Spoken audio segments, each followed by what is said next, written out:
बाकी कई बिल्डिंग अपनी पड़ी हुई है तो वो अपने क्यों लिखें? विजय स्तंभ अपना पड़ा हुआ है, दूसरे वाला कीर्ति स्तंभ अपना पड़ा हुआ है, कुंभ स्वामी का मंदिर मैंने बता दिया था, समिदेश्वर मंदिर पड़ा हुआ है, अद्भुत शिव मंदिर पड़ा हुआ है, ये सारे पढ़ लिए थे।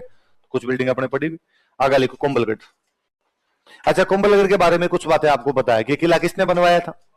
कौन? ये मेवाड़ की कैसी राजधानी थी? संकटकालीन। मेवाड़ मारवाड़ का। इसका वास्तुकार कौन था? इसका सबसे ऊपरी भाग क्या है? उसमें खुद कौन रहता था? उसे मेवाड़ की। इसकी प्रशस्ति किसने लिखी थी? महेश भट्ट। किसने लिखी थी? इसमें कुंभा को क्या कहा गया?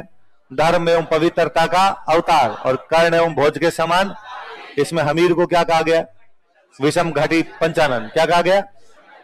विषम घाटी पंचानन। अच्छा, उदय सिंह और पन्नाधाय ने शरण कौन से किले में ली थी? प्रताप का जन्म कौन से किले में हुआ था? शाहबाज खान ने अटैक कौन से किले पे किए थे? कितने अटैक किए थे? क्या ये तमाम बातें वापस लिखनी पड़ेगी? पढ़ी हुई है? इनके अलावा जो बातें बचती केवल वो बता दूं मैं आपको, फिर कुछ बचता ही नहीं है, खत्म हो गया। थोड़ा सा बताता हूं, देखो थोड़ी बातें ये है कि इस किले की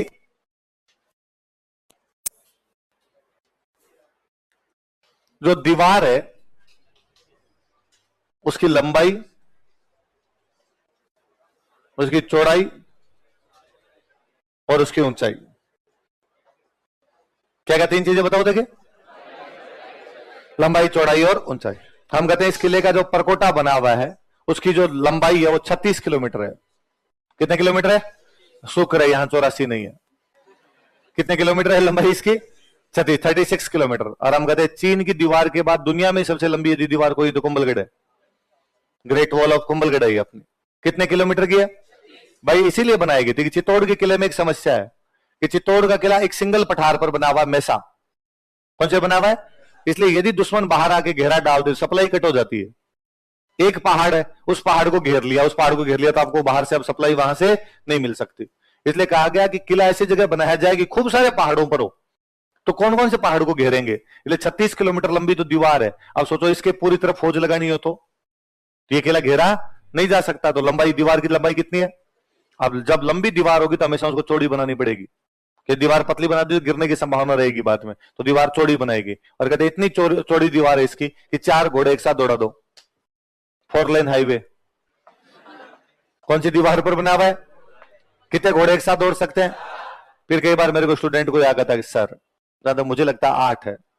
8 घोड़े दौड़ सकते हैं। तो घोड़ा थोड़ा मोटा हो तो 4, घोड़े थोड़े पतले हो तो किसने दौड़ा के देखे थे यार? 4 बताया हुआ था अपने, 4 याद कर लेते। कितने घोड़े दौड़ सकते हैं? लंबाई कितनी दीवार की? चौड़ाई कितनी उसकी? कि कितने घोड़े एक साथ दौड़ सकते हैं? ऊंचाई के बारे में बाद में कहता है अबुल फजल। कौन कहता है? होता भाई साहब।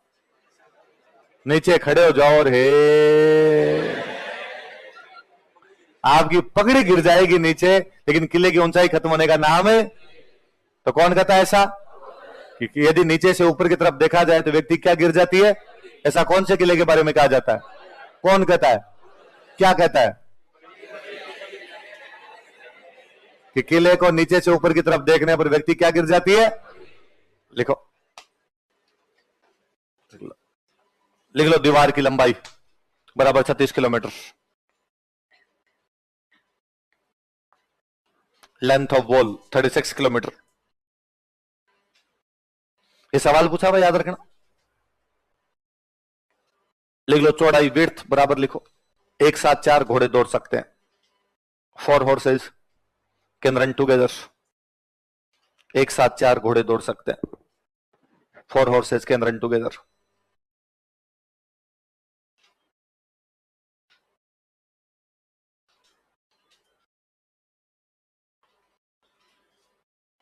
नीचे लिख लो। ऊंचाई लिखो, ऊंचाई बराबर लिखो अबुल फजल के अनुसार, according to Abul Fazal,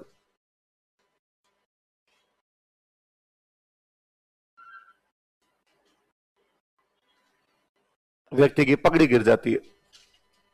turban of man is put down. व्यक्ति की पगड़ी गिर जाती है। Turban of man is put down. पूरा याद रखना ना स्टेटमेंट, आप तो पूरा वैसे दिमाग में रखना कि क्या कहा था अबुल फजल ने कि यदि किले को नीचे खड़े होकर ऊपर की तरफ देखा जाए तो व्यक्ति की क्या गिर जाती है? पगड़ी। ऐसा किसने कहा था? वो किला है तो जोरदार। अब इतना अच्छा किला तो फिर जंप तोड़ के से पीछे रहे, उसने कहा मैं भी कहूंगा। उसने कहा हमारे यूरोप में भी ऐसा एक किला है भाई साहब, और उस किले का नाम है एट्रुस्कन। क्या नाम उस किले का? एट्रुस्कन का किला है। कहां पे? यूरोप। भाई उसको कहां से तुलना करनी थी? यूरोप से तुलना करनी थी। वो कहता है कि हल्दी घाटी क्या है? मेवाड़ की थर्मोपोली। वो कहता है दीवेर क्या है? मेवाड़ का। तो मैराथन और थर्मोपोली यूरोप में जगह, तो वैसे ही वो कहता है कि जैसे हमारे यूरोप के अंदर एट्रुस्कन, वैसे तुम्हारे मेवाड़ के अंदर क्या है? कुंभलगढ़। तो कुंभलगढ़ की तुलना कौन से किले से करता है? लिख लो। जैमस्टोड ने कुंभलगढ़ की तुलना एट्रुस्कन किले से की है। जैमस्टोड ने इसकी तुलना किससे की है? इमारतें लिख लो।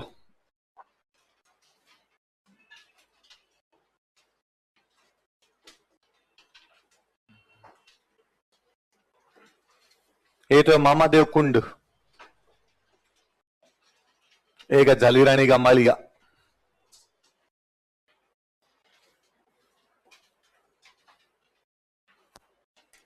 इंग्लिश में ऐसे लिखना, जालीरानी का मालिया, मामादेव कुंड ही लिखना। तालाब है एक, इसी मामादेव कुंड के किनारे वो शिवलिंग लगा हुआ जिसकी ऊंचाई 5.5 फीट ऊंची है, जिस पर कुंभा बैठा बैठा जल चढ़ा दिया करता था। बताई थी मैंने बातें।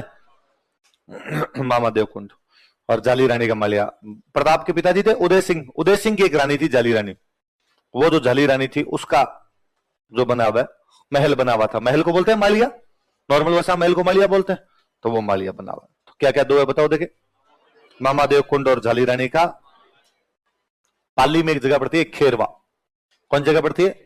वहां का कोई एक सामंत था जैत सिंह झाला। क्या नाम था सामंत? और जैत सिंह झाला ने अपनी एक राजकुमारी की शादी की मारवाड़ वाले मालदेव के साथ। किसके साथ में की? मारवाड़ वाले मालदेव के साथ की। मारवाड़ वाला मालदेव थोड़े दिनों बाद अपने ससुराल आया।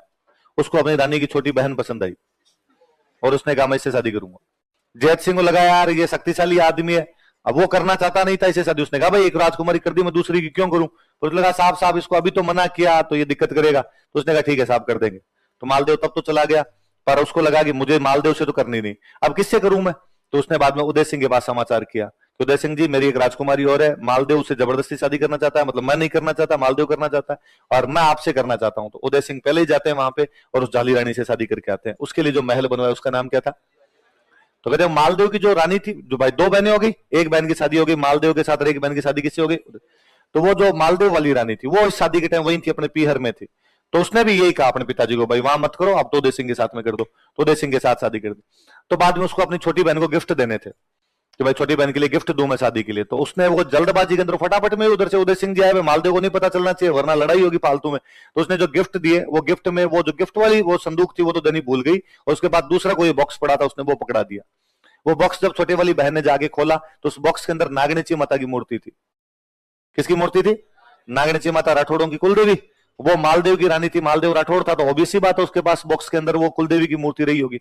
उसने वहां खोली, उसने उदय सिंह को दिखाई और उसने कहा ये मेरी दीदी ने जो गिफ्ट दिया इसमें जो नागनिची माता की मूर्ति निकली है। तो उदय सिंह जी ने कहा भाई कोई नहीं, इसका मतलब माता जी चाहते हैं कि मेवाड़ आएंगे, इसलिए उदयपुर में नागनिची माता का मंदिर बनाया गया।